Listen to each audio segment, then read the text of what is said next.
Okay, we're back. Today is a fun video. A video I wanted to get out before the playoffs started, but I'm going to do it anyways today. It is game one overreactions. I saw Kenny talk about it on Saturday after the first 4 games of the playoffs, but I wanted to talk about all 8 games and my predictions for the rest of the first round. Um, because there's a couple interesting games here, a couple, less interesting games happening right now. But for all 8 matchups happening, there is something to really say and break down for all of them. And that's kind of what I do here, overreact about it, and maybe predict who will win the series. So to start, we're going to start with the Memphis Grizzlies and the Oklahoma City Thunder. There's nothing to say. You just call the series. Adam Silver, make the boss call and just end this series. This series was done before it began. Look, Desmond Bain was a minus 51. A minus 51. 3 for 12. I say this a lot. He's a microwave, especially in that Warriors and Grizzlies playing game. He was a microwave. He was almost the reason they won that game. Jaw going down hurt them, but he was almost the reason they won that game. This is just not a series. This is not a series. You just end this series now. You can end the series now. You get the same result. No one played well at all. Ja and Marvin Bagley should not be tied for your highest score, by the way. That's my opinion. They should not be tied for your highest score. For the Thunder, it was so unserious that Aaron Wiggins took the most shots, or second most shots on the team, and he scored the most points. That's how unserious this game was for this Thunder team. Your young bench depth guy took the most shots. Or I meant scored the most points and took the second most shots. Shea had 15 points. He shot terribly today, by the way. Let's see, 4 for 13. J-Dub, he was actually probably their most valuable player this game. Chet Holmgren obviously played very well. But this is not a series that you should care about. This series is over. This series is done. This is a done series. It's Thunder and 4, and if the Grizzlies get 1 game, we call that a win for the Grizzlies this season. Next series, and I'm ordering them in the least relevant series to the most relevant at the very end. It's the Magic and Celtics, because the Celtics, for all that matters, their starters had a bad game. Jaylen Brown and Jason Tatum, their superstars, had bad games. By definition, 17 on 8 for 22 is bad, and 16 on 6 for 14 is not good either. If you just won Finals MVP last year, you should not be taking 14 shots when it matters. And you should not be shooting sub 35%. Is that 35%? Sub 40%. I know that. That's not what you should be doing. But they have that luxury because Derek White scores you damn 30 points. Peyton Pritchard, the 6th man of the year, puts up 19 points on 6 for 8 and 4 for 6 from 3. You have that luxury, right? Porzingis and Drew Holiday played pretty bad. The defensive end, they all played fairly well, cohesively. But offensively, they played really bad. And so you can't technically rely on Derek White and Peyton Pritchard to be your 2 highest scorers every time, but they won't have to. This is the game that you wanted to win. This was a game you could win, and they didn't, because Paolo Banchero and Franz Wagner are the only players that mean anything on this team. You have a starter scored no points. Corey Joe, you scored no points. You took 1 shot, to be fair, but you scored no points. You had a couple of players. Really, it's just they're not a good team. Ignore the stutter, but they're not a good team. Wendell Carter is just only okay. KCP has not translated from his championship pedigree back with the Lakers and then the Nuggets. His championship pedigree is not there because his team isn't there. Paolo Banchero and Franz Wagner are just frankly too young. So even if they get 1 win on the Celtics, that's a win of the season. For them especially, 1 win on this Celtics team is a win on the season. But this series is over. It's Celtics in 5. This was their best chance to win a game, and they didn't. So it's Celtics in 5, confidently speaking. Celtics in 4, sorry, not 5. Next is going to be Miami Heat and Cleveland. It was a close game. It was within 10 points at one point, I believe in the 3rd or 2nd quarter, whenever it was. It was a fairly close game at some point. And then it wasn't. It wasn't. The Heat are just criminally undertooled. Yeah, Bam, you still have Tyler Hero. Wiggs is not going to get it done for you. Duncan Robinson is just, he's not getting the ball enough to do it. And David Mitchell, the fact that David Mitchell was your 3rd highest scorer kind of shows that you really needed to pivot to a defender, and it's just not going to work long term. It's just not going to work. He played out of his damn mind, by the way. 8 for 12, 2 for 3. Out of his mind, by the way. I respect that. I respect that out of this guy. The Cavs, though, you're going to see they overwhelmed him. Darius Garland, Donovan Mitchell, and Ty Jerome overwhelmed them. No other way to put it. Mobley had an okay game. Jared Allen had an okay game. But Garland, Mitchell, and Ty Jerome in Big 2025 is putting up 28 on the Miami Heat. Not that they had a chance anyways, but Ty Jerome, if he had not scored 28 points, there is an argument that the Cavs might have lost this game. There is a real argument the Cavs might have lost this game. One thing the Cavs need to watch out for in the future, and obviously these players didn't play many minutes, but DeAndre Hunter and Isaac Okoro played 16 and 13 minutes respectively, no points. Sam Morrell had 24 minutes, 6 points, respectively. Max Strus played 21 minutes, again, not as many as Ty Jerome or Sam Morrell. 9 points. You got to have the role players step up a bit more, especially later in the playoffs, or this could be a really, really tough time. Really tough time. But I do think having sheer virtue of Donovan Mitchell and Garland, and plus Jared Allen and Mobley are not going to have these games where they're not either shooting much or not shooting well. They're not going to have those games. This is a Cavs and 5 type of series. It'll be 5 because I think Miami will give them one fit. They'll give them one fit, but this is a Cavs and 5 type of series. Not too big of a deal. We're moving on. Knicks Pistons. This was a great game all the way to the fourth quarter where the Knicks won on a 21-0 run, I believe, right? It was 21-0? Yeah. 21-0 run at the end to just really solidify it. That was incredible. That's incredible. I do think this is one of those series, similarly to the last one, where they're just undertooled. Cade, Tobias Harris, Azure Thompson. I mean, even Tim Hardaway had a good game there, but you're missing Jaden Ivey. Without Jaden Ivey, it's going to be a lot harder to make a move.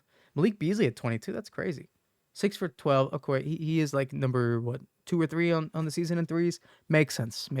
They need to really start him if they want to win a game, though. I think they should consider that. But they're undertooled. Cade had a great game.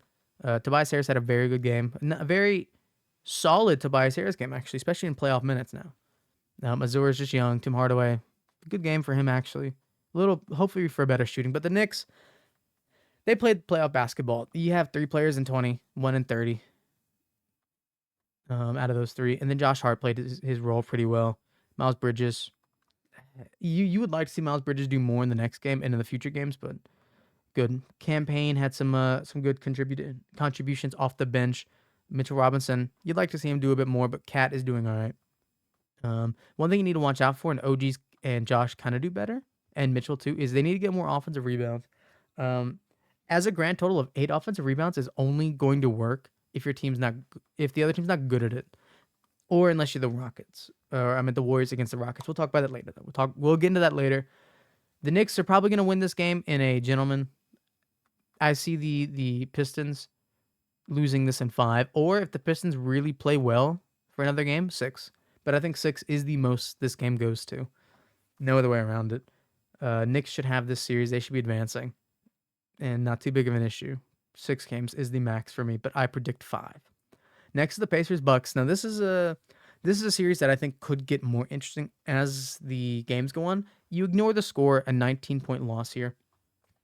We'll ignore that for now. It's the Giannis show. Giannis was great today. He was Giannis Antetokounmpo. He played his game.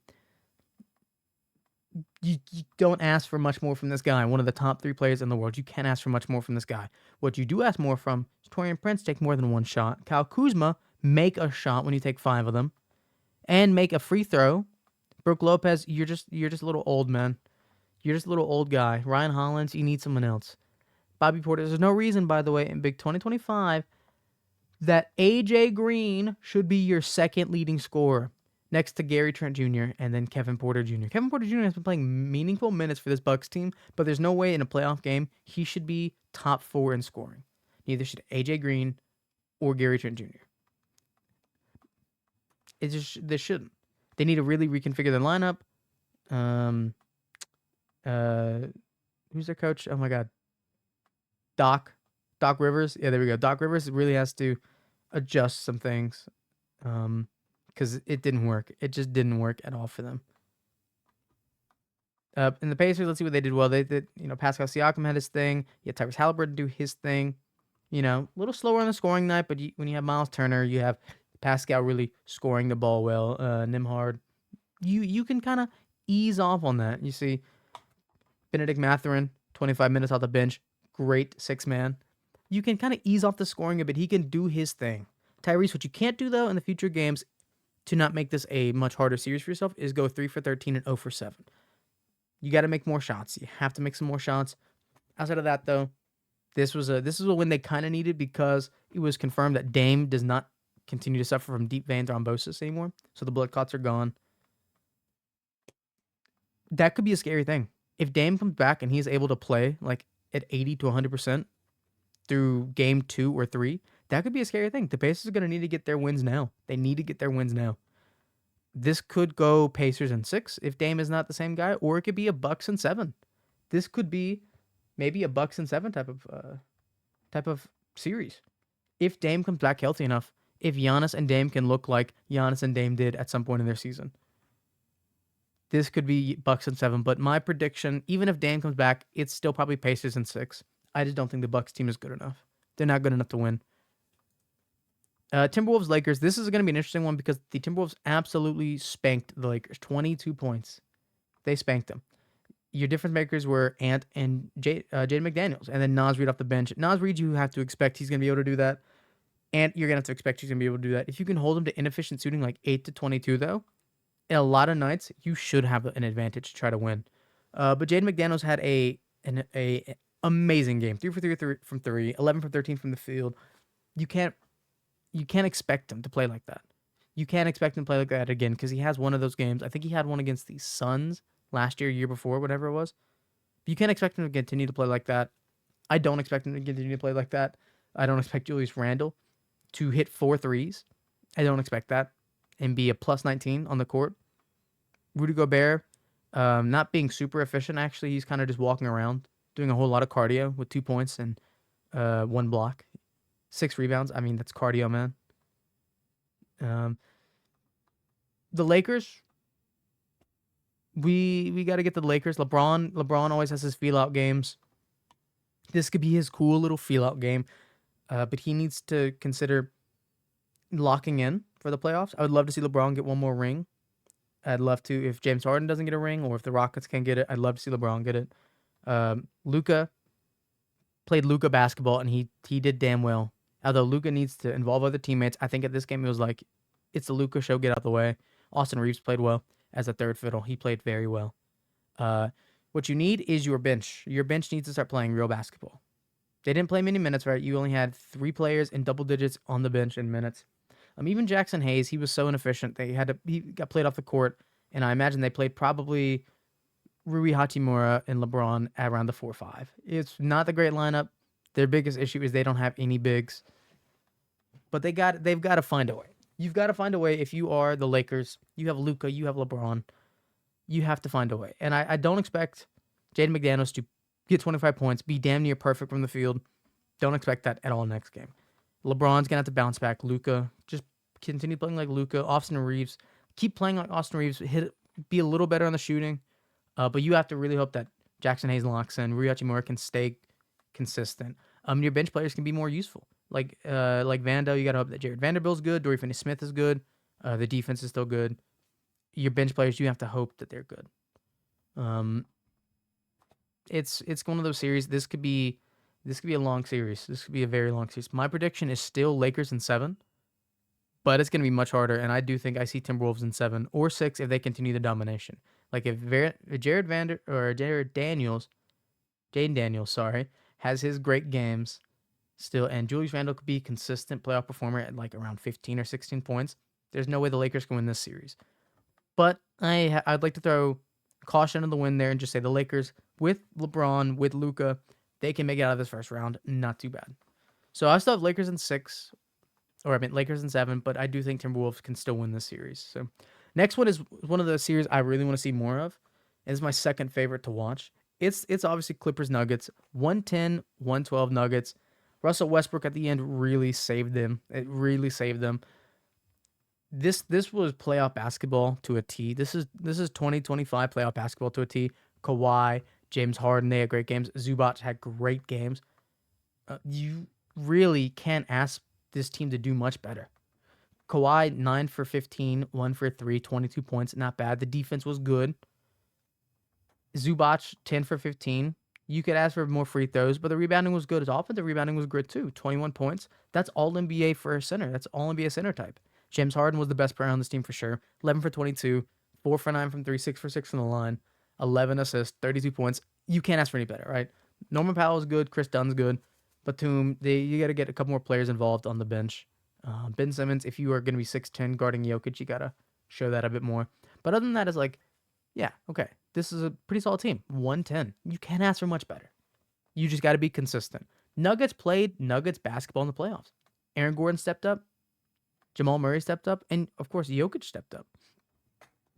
Russell Westbrook also greatly stepped up. If it wasn't for him, they lose this game. But that's a crazy notion that we all thought that the Nuggets might be cooked. It might be over for them. But now all of a sudden they are just showing they can compete with one of the hottest teams in basketball still. Just because of the virtue that they have Nikola Jokic. He's that good. So I see this being, I would like to throw blind caution to the wind and just say the Clippers will win this in 7, maybe 6. But the Nuggets are making me respect it. I'm going to stay with my gut that I was saying before, and it's going to be Clippers in 7. But let's not act surprised if the Nuggets do win in 6 or 7. This could be a real boxers match. This could be like a fight. You have to fight to the end on this one. This is just two great teams going against each other. Their rosters, when they both step up in playoff time, it's going to be a fight. It's going to be the fight. And it might be the best series, but I'm holding out hope that's not the best series because, as I saw last night, 9:30 Eastern Standard Time, I watched Warriors and Rockets play basketball. This felt like an old basketball game, like not a 2025 basketball game, just old, mid-2000s. Mainly on the fact that the Rockets have no half-court offense, like at all. Their half-court offense doesn't exist. But it's still good. I think this is going to be my favorite series. This is going to be a 6 or 7 game series for sure. Unless the Warriors just find a way to spank them every time. For the Warriors, Draymond Green and Jimmy Butler played their hearts out. Pods had a good game. But again, if it wasn't for Pods, and if the Rockets played any better defense, it could have been a much tighter game. And the game is much closer than the final score says. It says it's a 10-point game. Much closer than that when you watched it. Draymond Green had some great defensive plays there. Very good defensive plays there. They went double big, right? So Steve Kerr is a freak. He's a madman. And he put double bigs in. I couldn't believe he actually did that. Quentin Post and Kevon Looney. I couldn't believe he did that. No, like I think they shared 1 minute. I watched the Kenny video and he said I think they shared 1 minute on the court together, and he put him in for a little bit. And that's a madman. They didn't play much together, but I think this is gonna be a game. It's gonna be a series. So Steph Curry and Jimmy Butler, obviously 25 for Jimmy and 31 for Steph. You can't stop that. Can't. The Rockets, they have some things they could really step up on though, and that's not Şengün. Alperen Şengün is not what they need to step on. He had a great game, 26 points. Great game for him. I need to see a little more from the half court. Obviously, they have no half court, but you have to try to emulate as much as you can. Amin Thompson, I need him to get more shots, frankly. I need him to get more shots. His defense was good today. His offensive rebounding was great. As you see, 6 offensive rebounds. Great numbers there. Dylan Brooks, I got to see more from you. I mean, 11 points is not bad, but you got to shoot a little better. Fred VanVleet, you got to stop shooting that ball. You damn near shot sub 40% or sub 25% actually looking at it. You shot sub 30%, man. You got to stop shooting this damn ball. Jalen Green, you got to start hitting the shots. You genuinely shot sub 30%, almost sub 25%. It might be. Statistics are weird though. You've got to start hitting your shots if you're going to take 15 shots and making 3 of them. If not, don't take them. I'm in. You got to make your free throws. The bench was actually the best part. Jabari, Eason, and Steven Adams. Great. They actually greatly helped the Rockets come down from a 23-point deficit to just 10.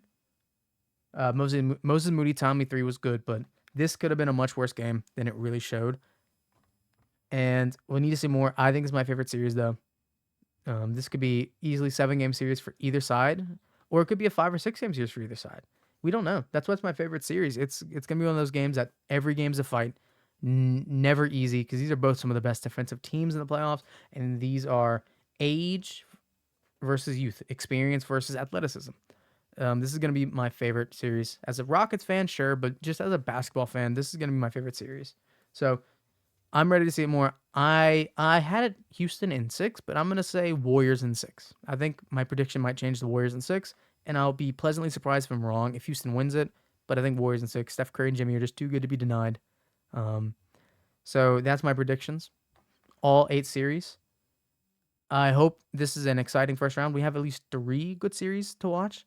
Some of these series are blowouts, but some of these series are really good. So we'll see from here. So this is the overreactions to it all. If you like the video, please consider subscribing, leaving a like on the video, and tell me how you feel. Which team do you think is going to be the best matchup in the first round, going on from game 1, and who do you think will make it all the way?